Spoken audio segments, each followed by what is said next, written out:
My name is Gaurav, and I'm one of the lecturers for FOSE1030 Introduction to Python Programming. This is one of the very first of hopefully many videos for this unit that will help you learn introductory Python in as easy a way as possible. In this video, we'll write our first Python program without installing any software, without installing any programming language, without learning about any new environment. So what we'll do is we'll open a new incognito window just so that it's nice and clean, and search for online Python IDE. You can choose for online Python IDE, but if you don't remember that, you can just search for online Python. That's all.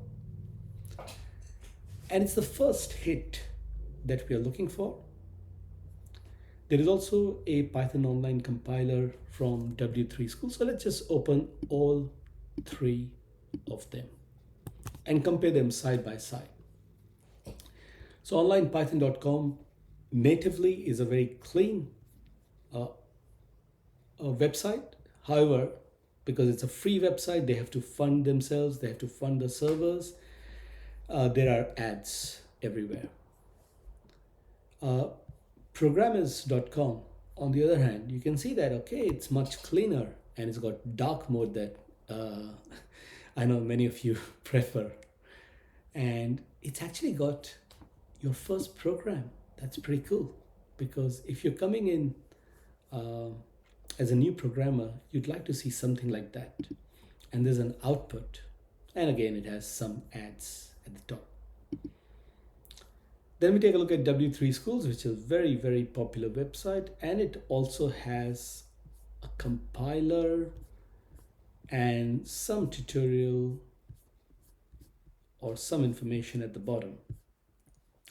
So between the three, I actually prefer Programmers, but it has pop-up ads, as we now see.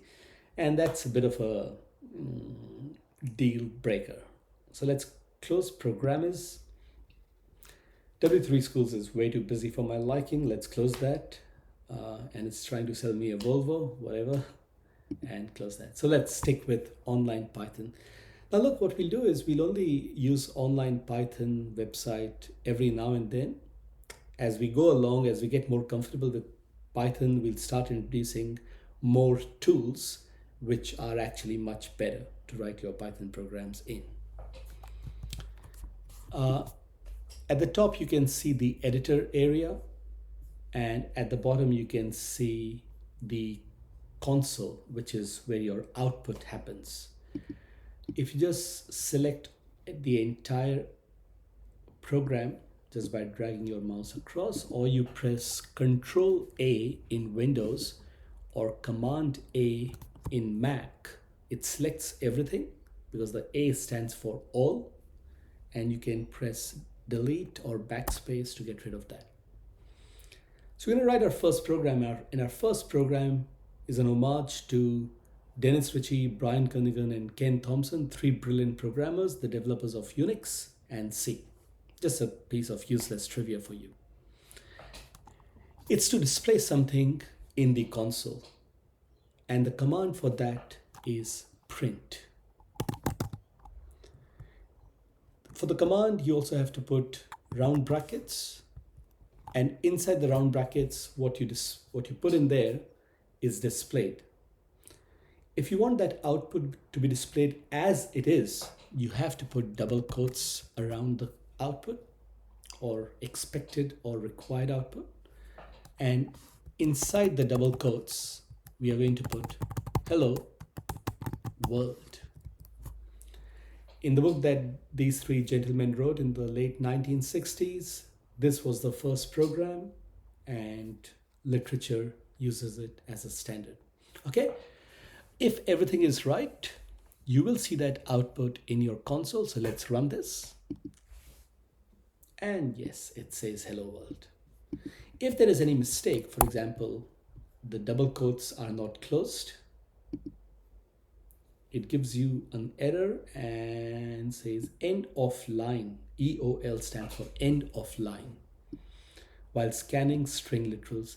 So a lot of skill in learning how to program is to actually train your brain into reading these errors and then associating with them with what went wrong. Similarly, if instead of the double quotes not closing, if I don't close the round brackets and run this again, it says it's a different error. It says unexpected end of file while passing. And let's put that back and run this again. And it says hello world.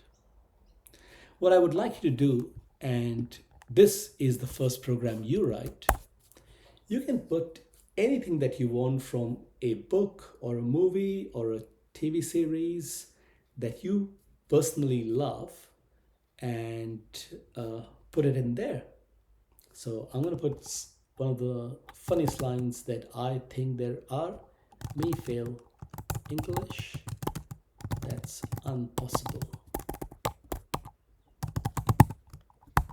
So it's a quote from one of the episodes of Simpsons. Let's run this. And it says, me fail English, that's impossible. And that's it. That's your first program. Congratulations.